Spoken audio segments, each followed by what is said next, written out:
So meditation, it's just a time when you sit quietly and you turn your gaze inwards. So we're used to having our eyes fixed on the world around us. And that means that we can find out what's happening, but it means that we lose sight of our own workings, our own motivations.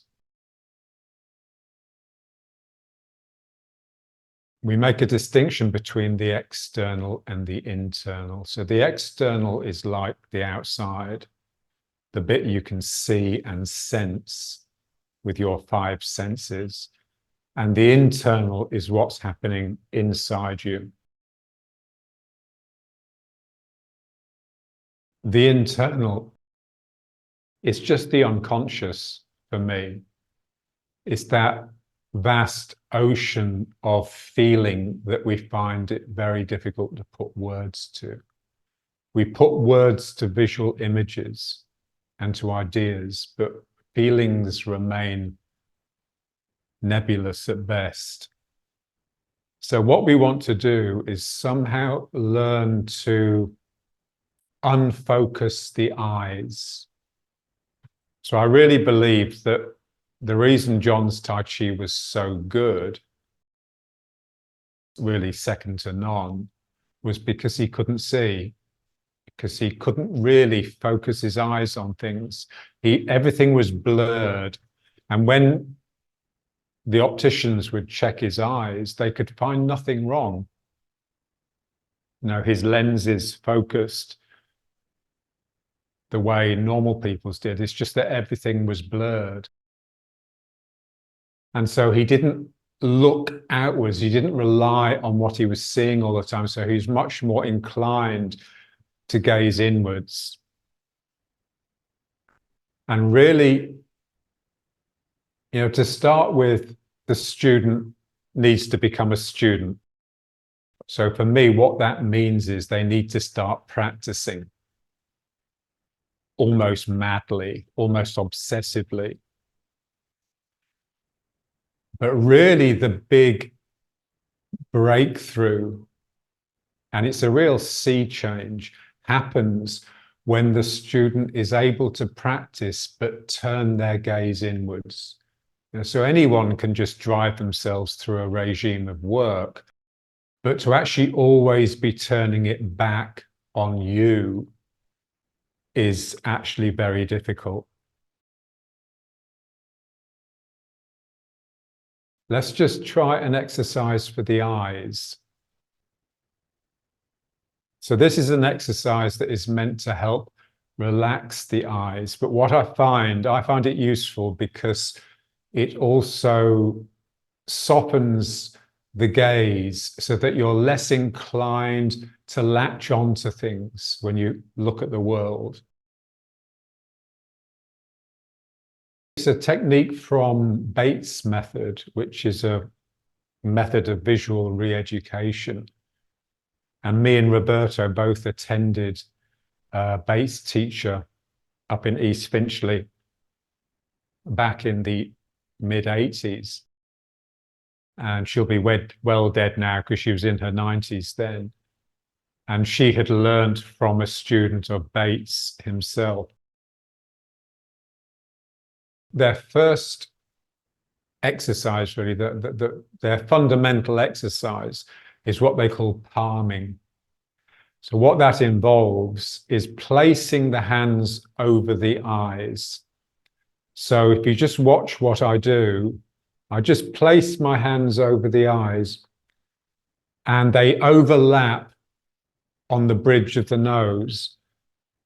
My eyes are closed and I'm just trying to make sure that the hands block out all the light. So if I open my eyes, I can't see any light peeking through.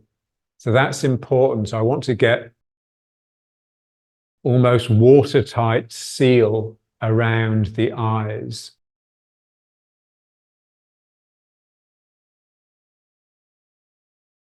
The way they tend to do it is rubbing the hands. So just rubbing the hands together.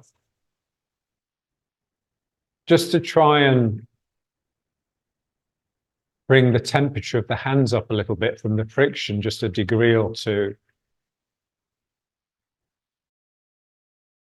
Keep the shoulders relaxing down into the arms so that this effort is not bunching your shoulders up.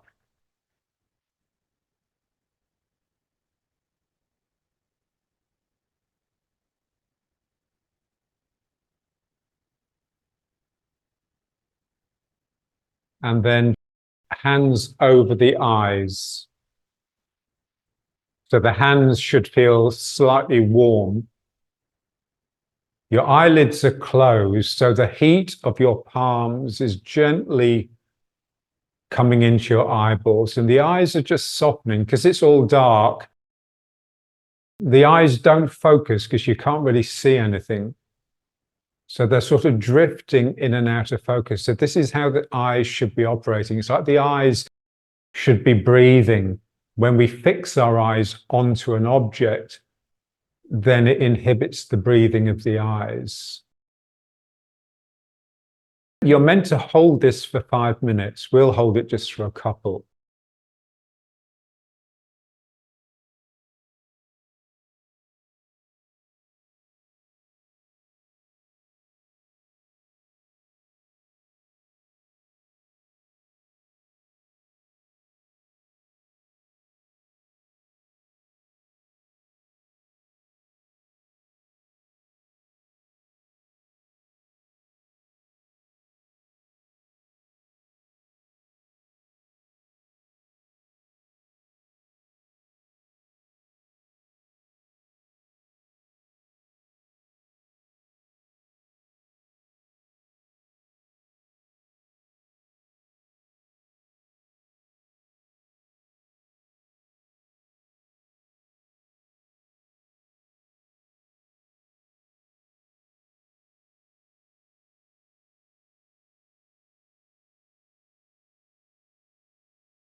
And then just bring the hands down. And now what they do, they blink. So you're trying not to let your eyes focus on things. So they do 6 strong blinks where we really squeeze the eyes closed as strongly as possible, and then open strong, and then close strong, open. So the eyes are really bulging out of the head all the time. You're not focusing on the room. You're just expressing feeling in your eyes rather than using them to see. So here we're squeezing the eyeball to fit the sphericity of the eye socket. This is how they explain it.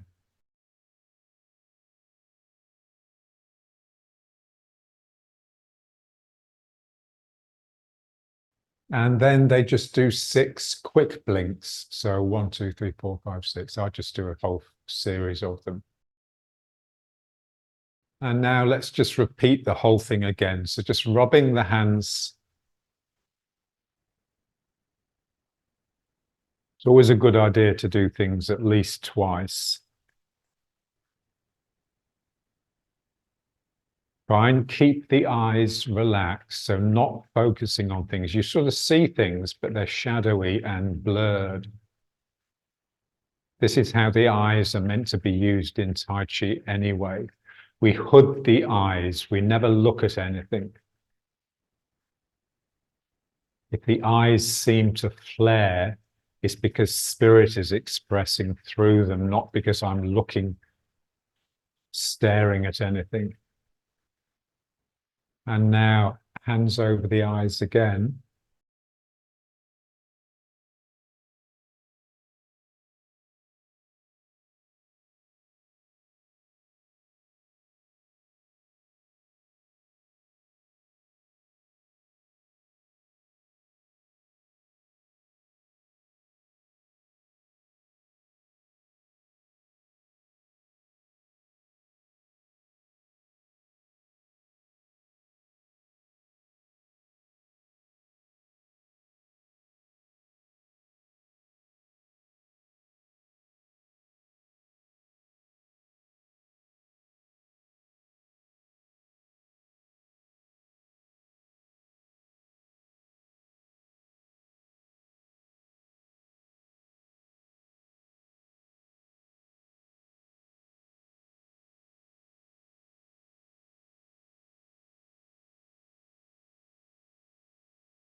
Bringing the hands down, and now again, squeezing the eyes closed, and then opening them, looking right through the room, through the wall, and then drawing everything back in.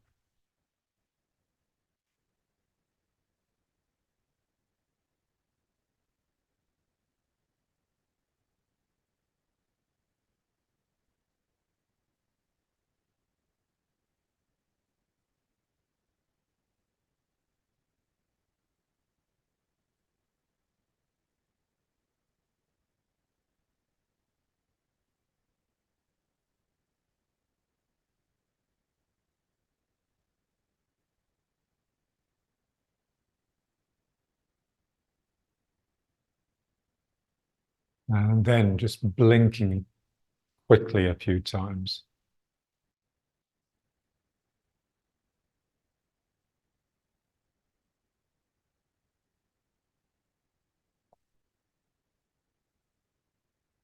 So that's the first exercise of the Bates method. They have another very nice one, which they call sunning, where you gaze at the sun. You can either have your eyes closed so that you're not getting the full glare, or you can move your head side to side, so you're only taking the sun in the middle. So there's a wonderful book by Aldous Huxley called The Art of Seeing, which is all about the Bates method, because he did it and it really brought his eyesight back because he was almost blind.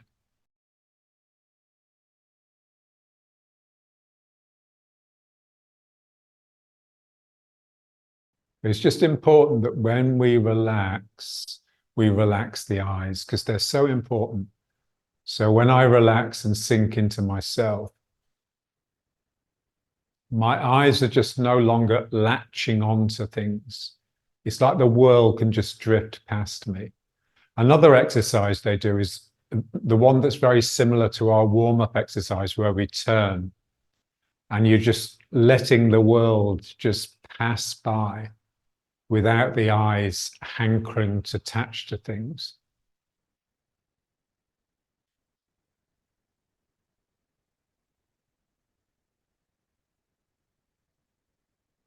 And then when the eyes stop focusing on things, you can attend to the other end of the line of vision, which is the part that's going into you.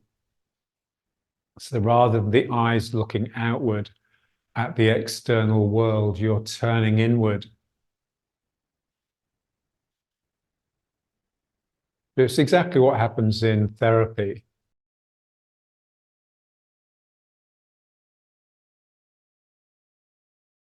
So you have a response to something, and then the therapist will just say, okay, well, where does that response come from?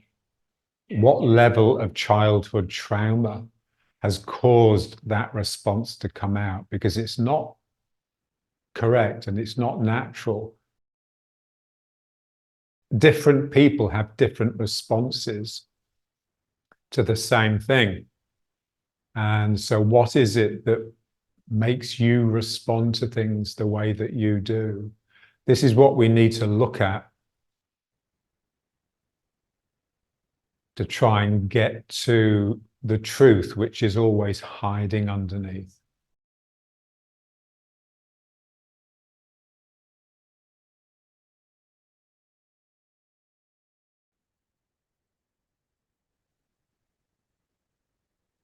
So a riding horse. Let's just first of all establish the central equilibrium. Feeling of sinking. Sinking is only really possible if you have a approximate vertical posture.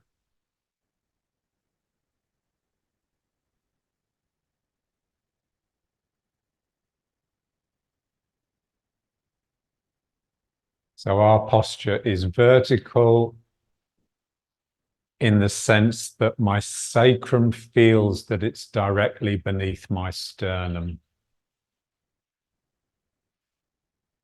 So there's something sinking down through me, which is my weight, which is a product of gravity. And there's something rising up through me, which is spirit, which is an aspect of levity.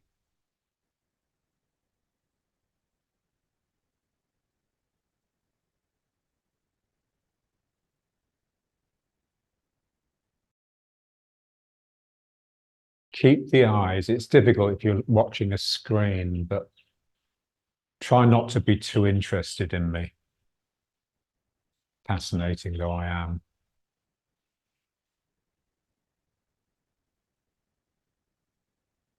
Feel the split at the sacrum. Something has to really let go here to allow the sinking energy to bifurcate down the legs.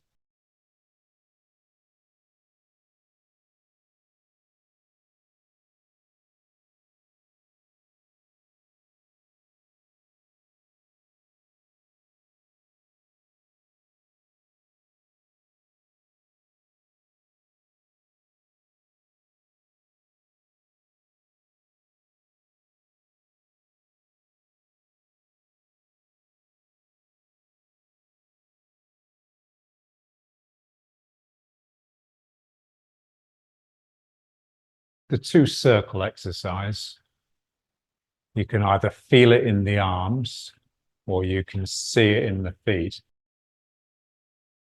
Figure of 8 around the feet or around the hips.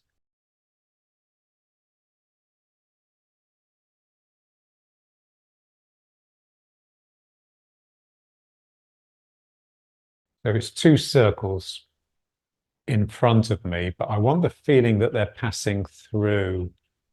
They're going through the Dan Chen here and then comes out of the Ming Men, and I catch it again here. So I am sort of included within these circles. It's not just happening in front of me.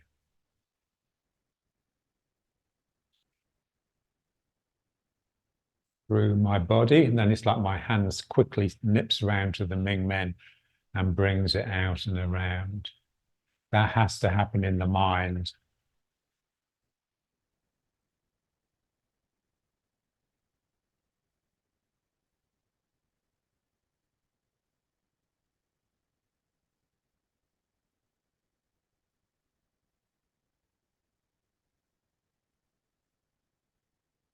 So as I turn here and I bring it in, at this point here, the energy coming out of my Ming Men, feel this hip releasing so that something flows and ripples down my leg.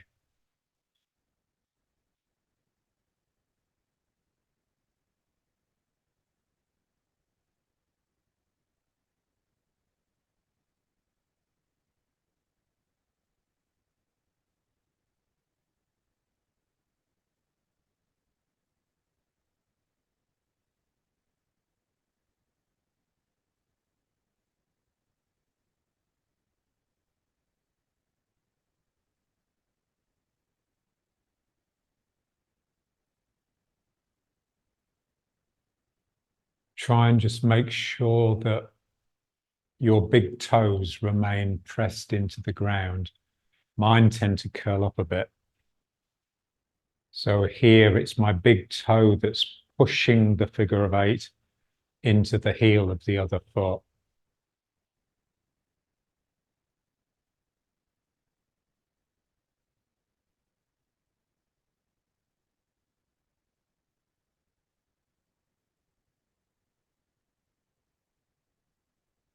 And the big toe pressing the ground accentuates the arch, the arching of the foot.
Here I'm turning to the left. That extends my right hand forwards. As I turn to the right, that's what starts my right arm curling up into a circle. And it's this point here. This is yielding. This is retreating. this little pocket beneath my collarbone. And that is forcing the arm to roll up, like rolling up a carpet. It's curling up on itself. So this is the part I want to feel, because that's the yielding part. That's the softening, which people find so difficult because it's tender and vulnerable and painful.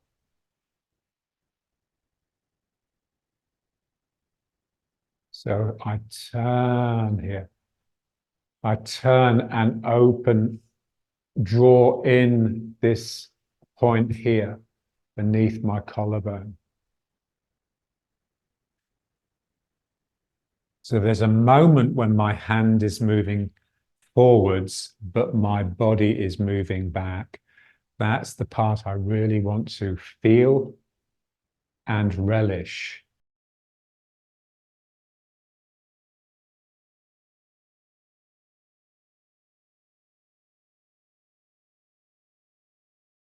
It's difficult. It feels raw. It feels torn. The edge is frayed.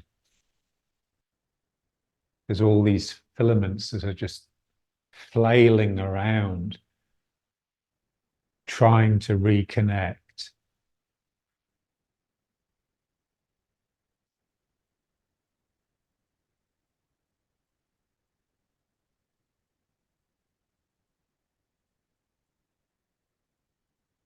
And then we want to feel it in the hips as well. So as well as this part here, drawing in and softening, like it's really just hollowing, and that's allowing the arm to really release outwards. I want the same feeling here in this inguinal fold. Something here opens up and sucks inwards, which allows my sacroiliac to release my hip. It's more difficult in the legs. You just need to practice it a while, because things, they'll start off in the arms because it's easy to feel. And slowly, as you relax and get into it, it will sink down into the hips and the legs.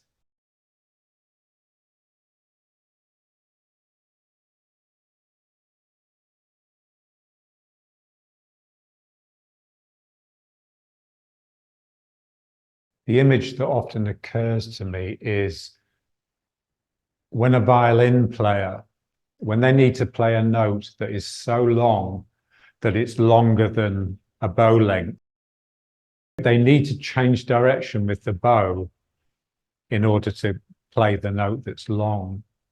But the problem is that when you change direction with the bow, you can hear it. There's a sudden stop and then a sudden start again. So what they have to do, they have to get this fluidity in the wrist. So they're sending the bow this way by leading with the wrist, like the fingers are trailing, the bow is actually trailing. And then they start the wrist moving backwards whilst the fingers are still moving in this direction. So there's a moment when they're moving in both directions at the same time, and that smooths the transition. And then you can't hear the brakes so much. This is what we want. I'm turning this way now. Part of me starts turning back, but my arm is lagging. And then the arm catches up. And that point of overlap where you're moving in both directions at the same time, that's the point where you would make contact, physical contact with the other person.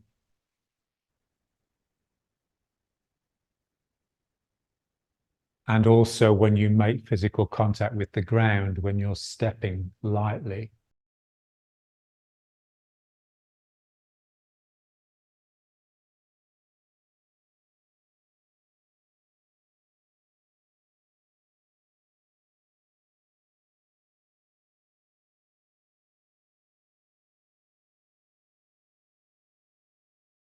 We feel that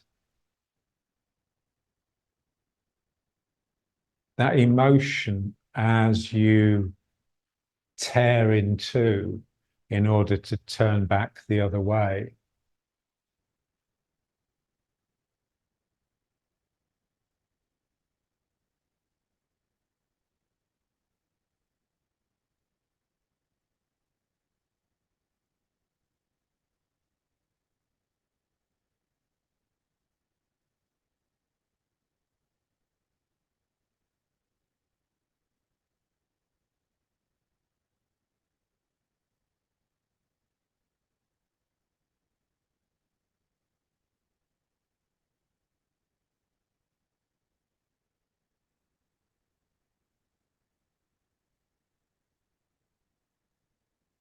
So there's a moment when I need to contain the other. I need to open up a container. That's the difficulty. I take responsibility for the connection.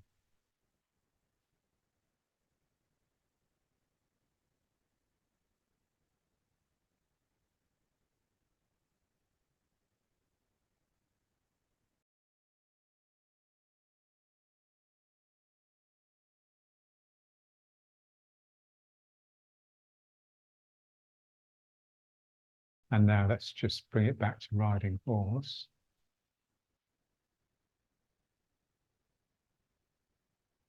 And getting these two things aligned.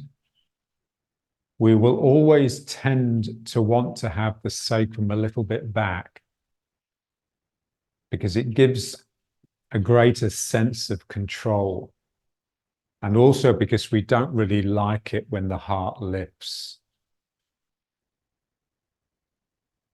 But it's important that you do get this alignment. Otherwise, it's basically wrong.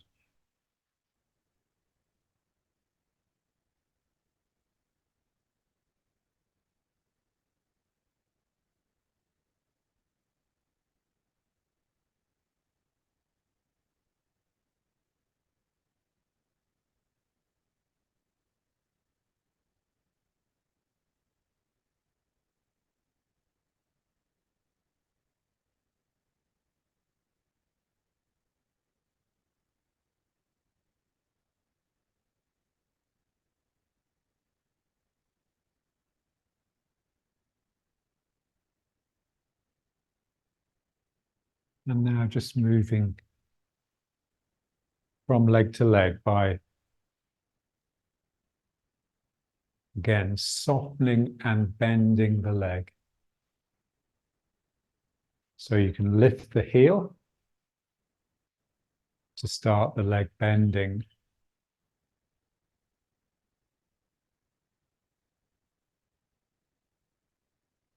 And it's also a turning because it's exactly the same as what we've just been doing, the two circle exercise, but now I'm just feeling it in the legs.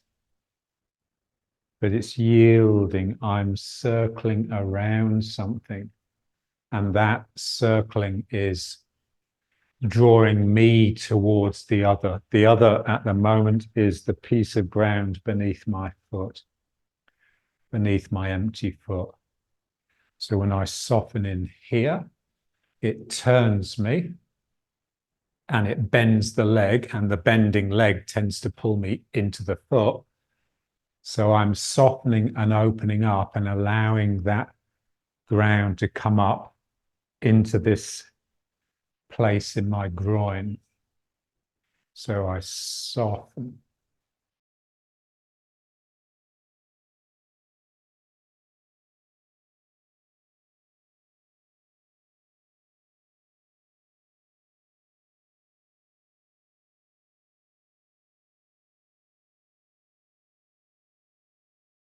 So we learned all of these softening techniques from the pushing hands that we did. This is why it was so important.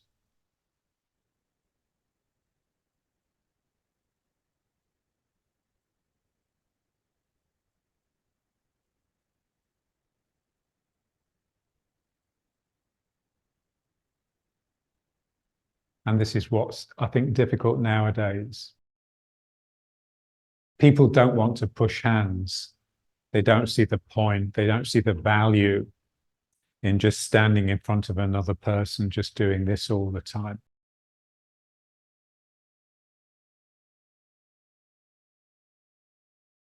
People are obsessed nowadays with maximum productivity. How much can I be getting out of this packet of time that I am spending? And the whole thing with pushing hands is that most of the time was just a waste of time. But you were actually learning something. You were learning just to have your hands on another person and listen to them, if only superficially.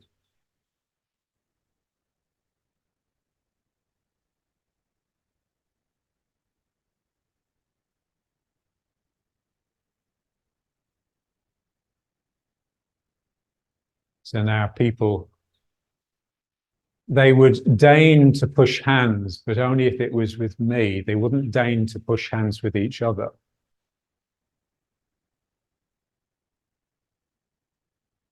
Everyone's obsessed with getting value for money nowadays. I'm paying for this.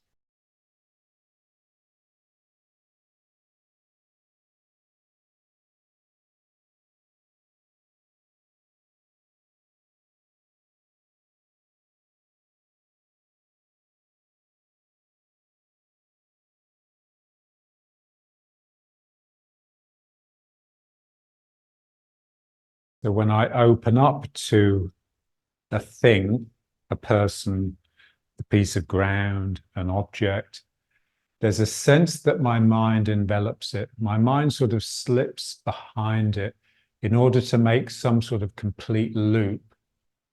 And then I sort of contain it. I've made a container already, even before my body contains it. And that has to happen with the mind that is not of the eyes. It's the heart. The heart opens up. The heart is the great container.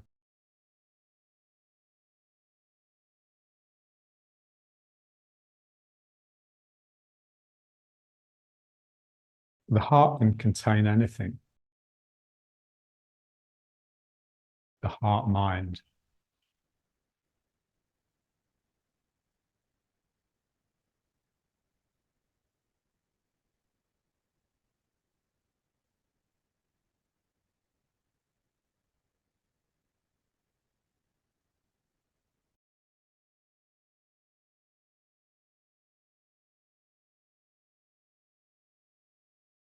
Now let's just bring it back to riding horse.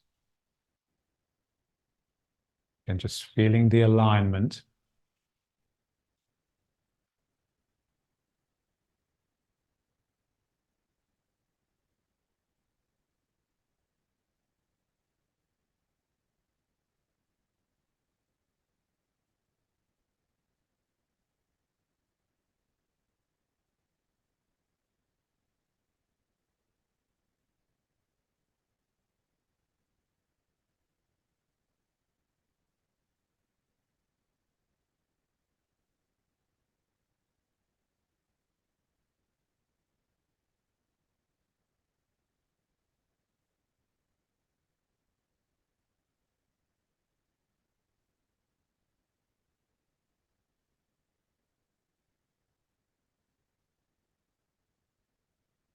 And now let's just bring the feet up and do the one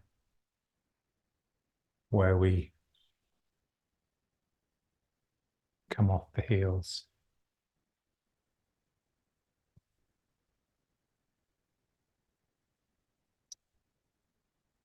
So I'm turning left and right. As I turn to the left, my left hand rises. I come into my left foot, but I also bring up my left heel. So it's quite wobbly.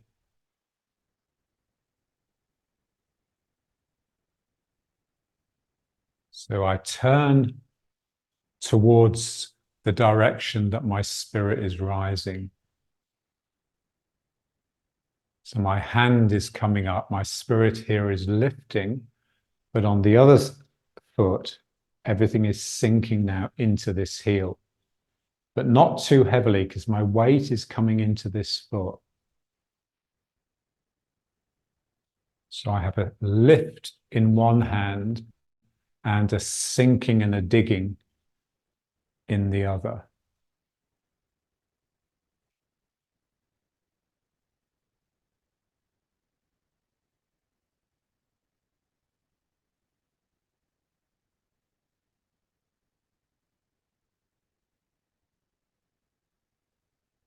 So the gravity and the levity that we had operating within riding horse, I'm now splitting them between the two sides of my body.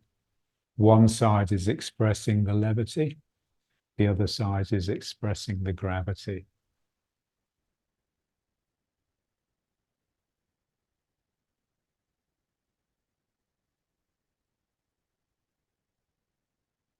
And I'm just bringing the weight into the foot that's coming up because I just want this sense of moving into spirit. My body is directed by spirit.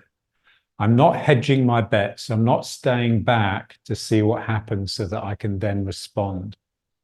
I'm really tumbling almost into the unknown. The spirit takes me.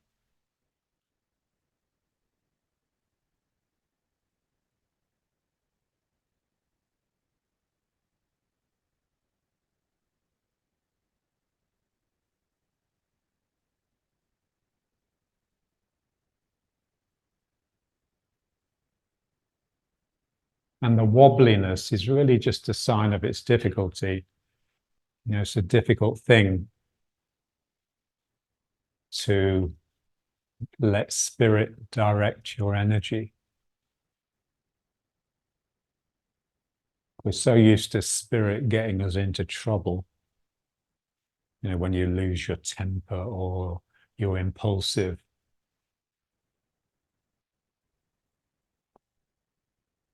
Here, I just want to really let it lead. So my eyes are always looking beyond. They're never looking at objects.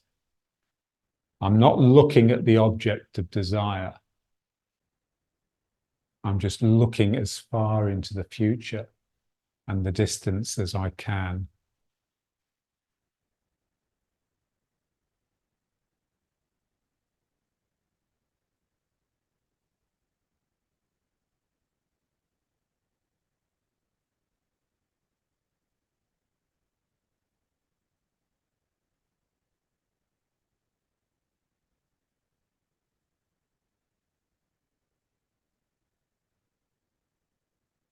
And then let it just become the two figures of eights.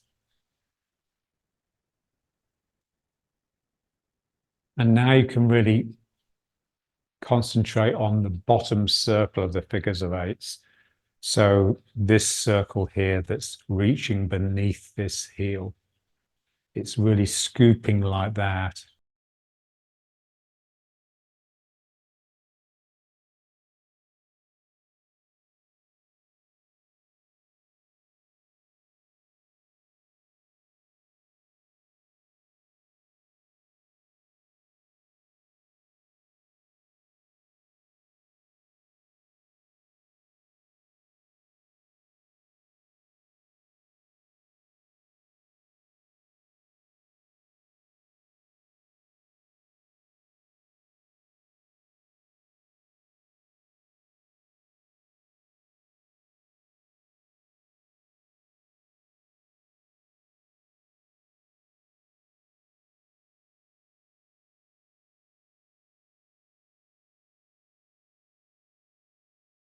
And then just trying to get the hand that's going down to slip behind the body, like it's trying to take something from the Ming Men and bring it out.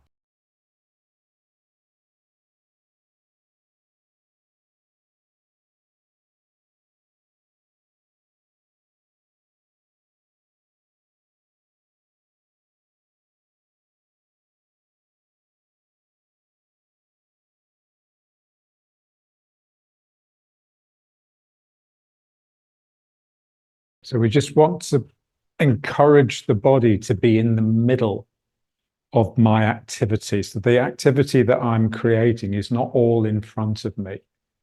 It's some of it is getting right behind me, which is tending to pull me forwards. Because a lot of our depression, our deflated heart, just comes from a sense that we're never really in the action. We're always behind it because that's what we're accustomed to accepting as a way of controlling.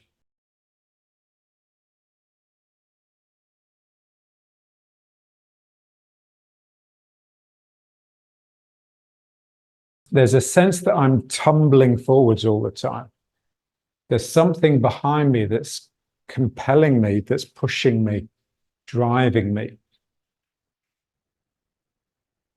into the action.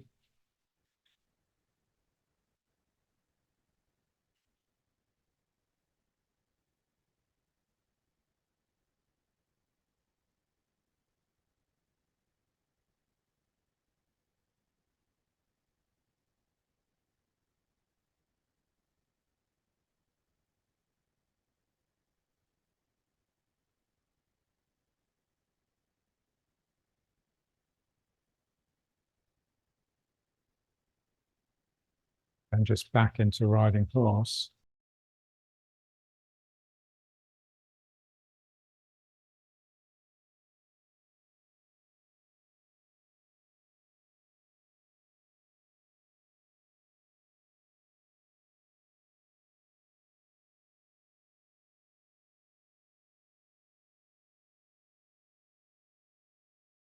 Sacrum heavy, sinking down, but the heart is light.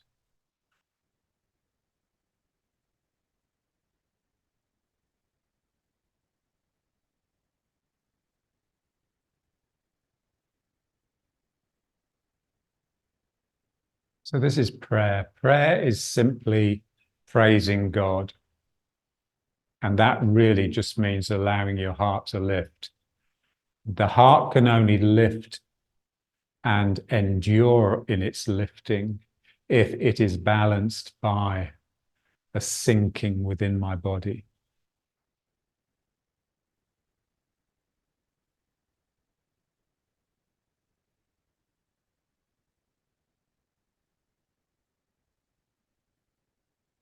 And now just getting the figures of eights in the feet.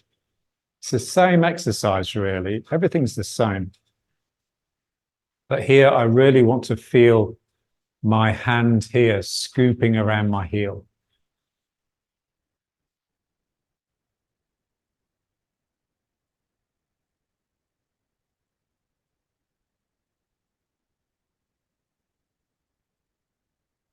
I'm splitting the foot into a front and back.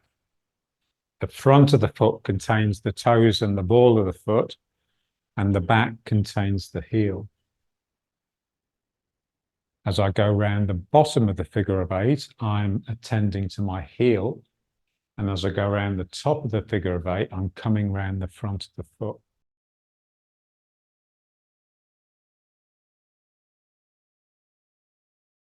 So in the same way that I get a feeling that I can really stretch and extend my toes and then pull them into the ground in order to grip, I want the same feeling with my heel.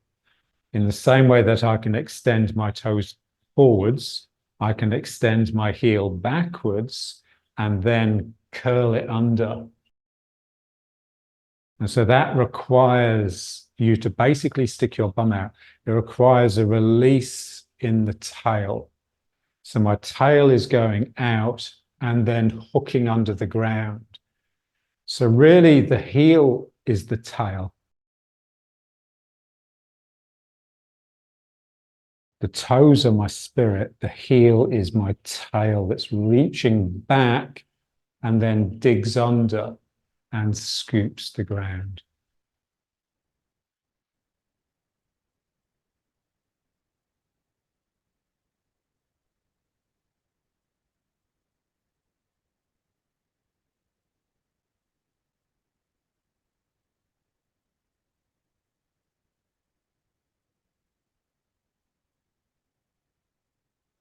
So as one foot is reaching forwards with the toes, the other foot is reaching back with the heel.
And then just try just figure of eighting with the foot just for a moment. So this is the exercise which it sort of comes from. I'm just trying to do with my foot what I do with my hand when I figure of eight.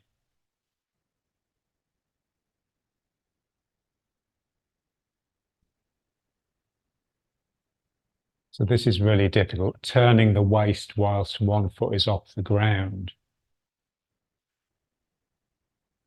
is difficult. So I want to turn this way.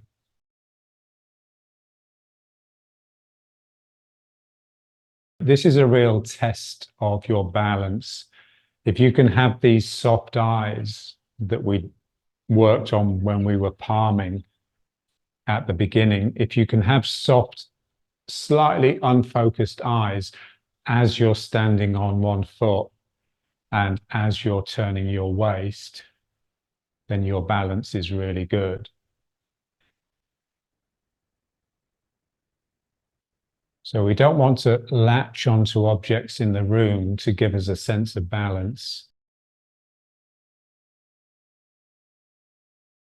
It's high standards, this, and it's difficult.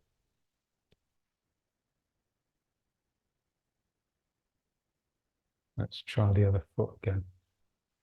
So as you go over the top of the figure of eight, with the hand and with the foot, there's a real sense that you're digging inside yourself. And then as you come up the figure of eight, like you're bringing something out and exposing something.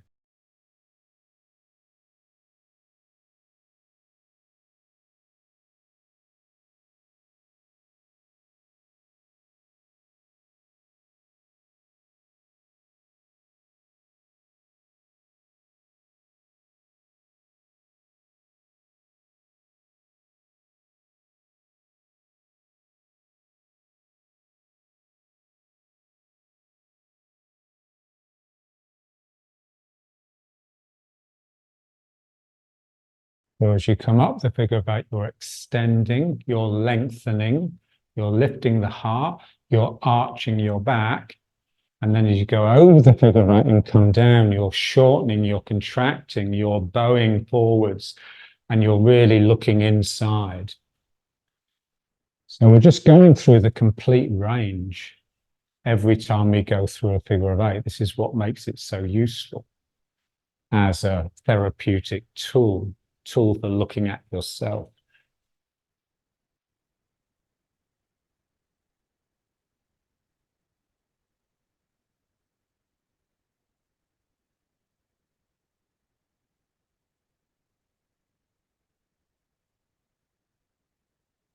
Okay, let's just bring it back.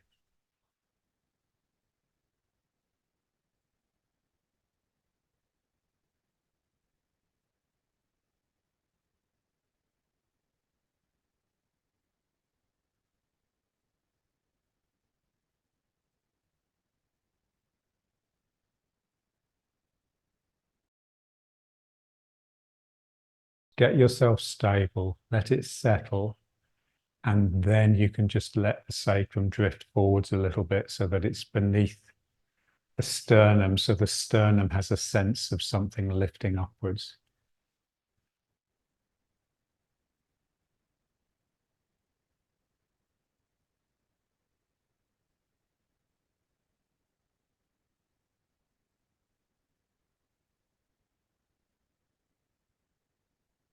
Okay, now let's just try just a little bit of stepping. The same idea. I'm basically just doing this each time I step. So I put my foot down, go around the heel, and then come forwards into the front of the foot to lift the other foot.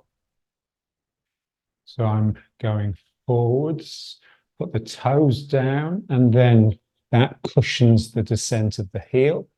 And then I just come around the toes again.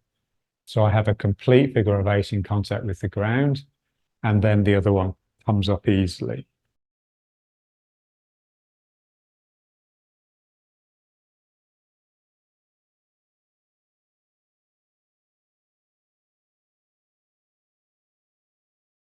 Toes going out, heel reaching back, scooping under the ground, coming around the front of the foot and up with this foot. Going out, toes leading, and now the heel digs back and under. Go around the front of the foot, the toes, and the other foot comes up.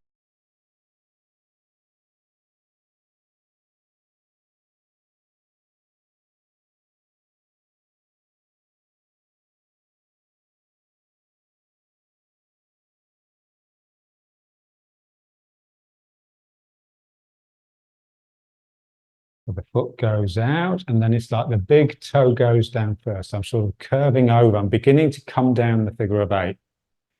So my big toe contacts the ground. And then I have to somehow leap across into the outside edge of the heel. So from the big toe, the heel starts going down, but the outside edge first. And then that rolls under, and then I go around the toes again.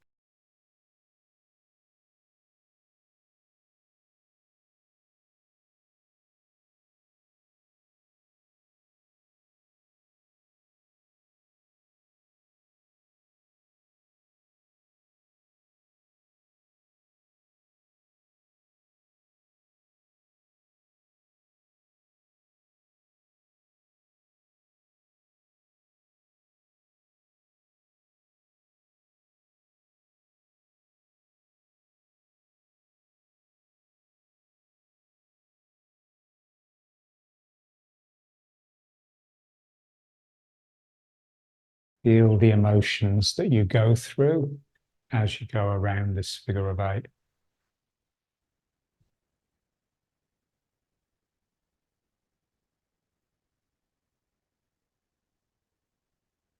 Like a prostitute playing games, they're being coy and seductive, suggestive. So there's so much happening within your energy.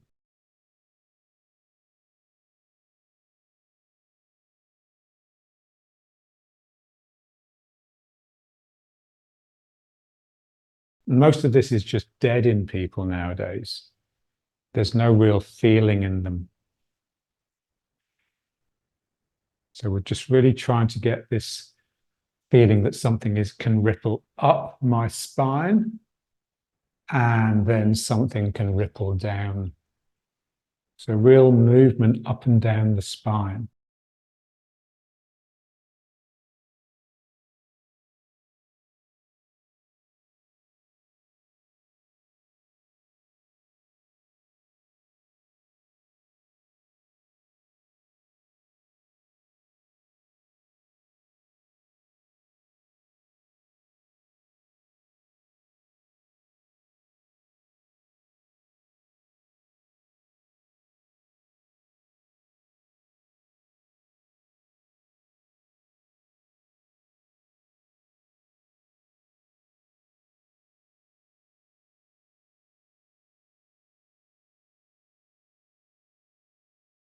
And you can do the form like this.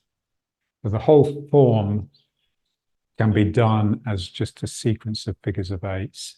And the tighter you make the figures of 8s, the more it's getting into the spine and the spirit. Okay, let's just bring it back.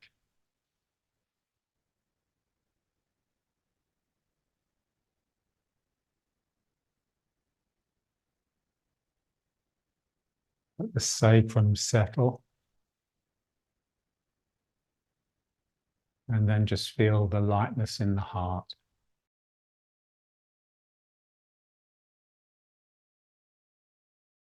Feel the two heels reaching back in order to dig under.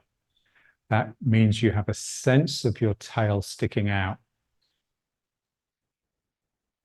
So the tail is really important. So a lot of the Tai Chi that we used to do, this sense of having your bum tucked in, it's really just no tail. So when the tail wakes up, you get a real sense that something down here is really churning into the ground.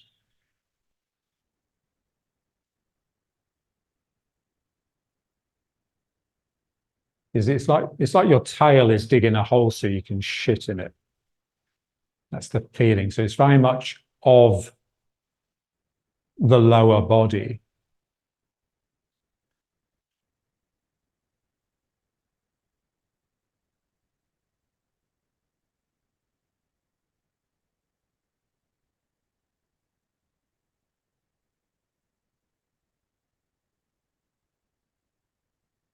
And to wake up the tail, the legs have to be so strong.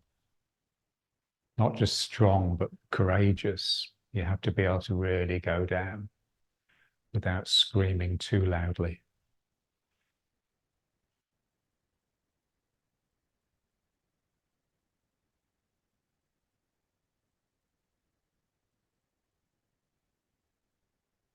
When my tail and my heels become really active, then it will tend to bring my spine onto a more horizontal line.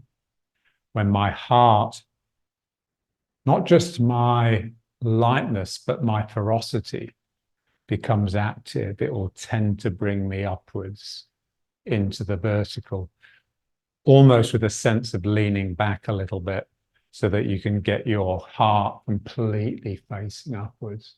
So it's not just the top of the heart going up, it's the open heart here.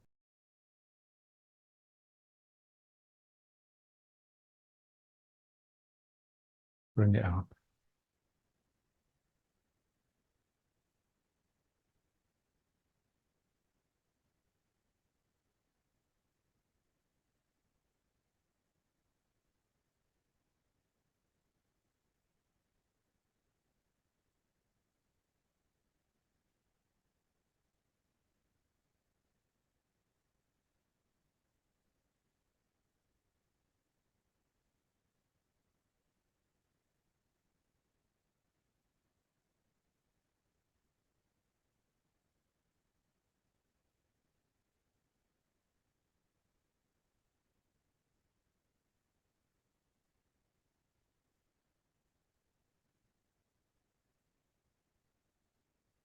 So we have the head mind, which is dominated by thoughts and words.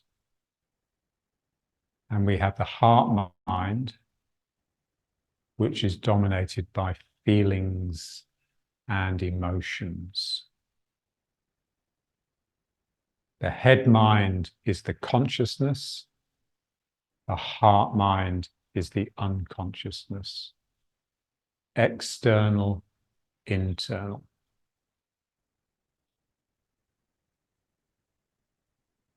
The work really is all about waking up the heart.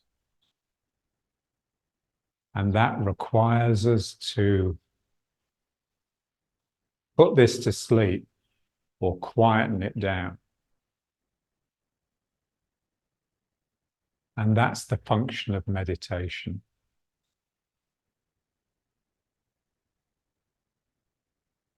As John would say, without meditation, you stand no chance.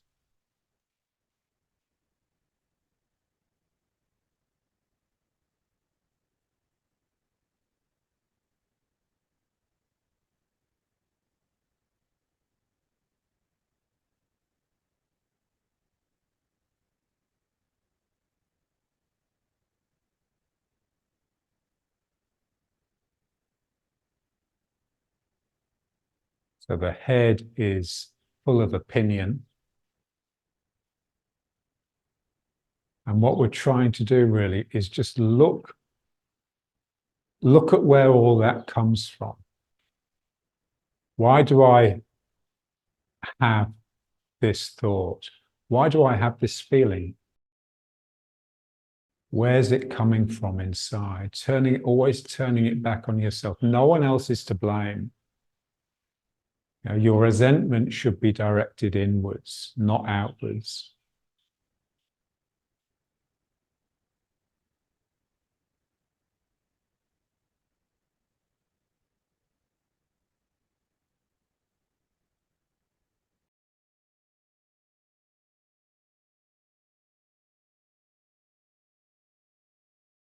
Why do I dislike that person?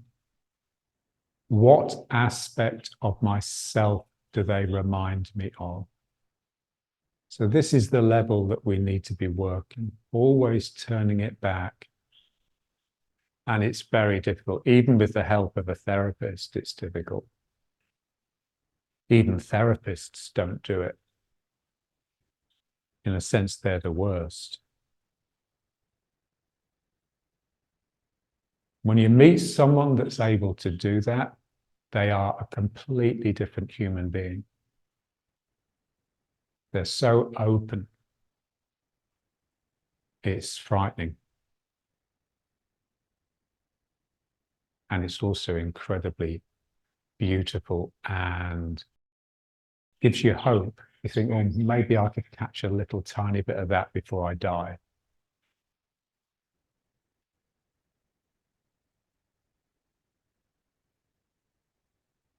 So I've only really encountered two people that had it really nicely. And they were both obstetricians. So Frederick Laboyer, who used to come to my Tai Chi class down in Fulham, who was a beautiful man, full of enthusiasm, just with this really raw French peasant energy. And also Michel Audin. It's just so amazing when you meet someone that has no side, they have no bias, no opinion. They're just open to the truth. And it's very rare.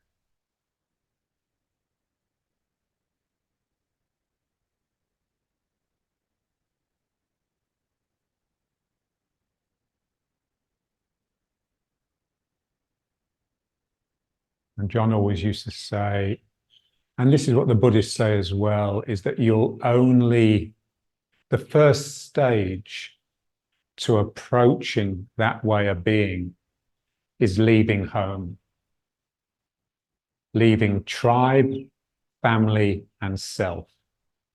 All the things you hold dear, that you feel define you, that's exactly what you need to let go of.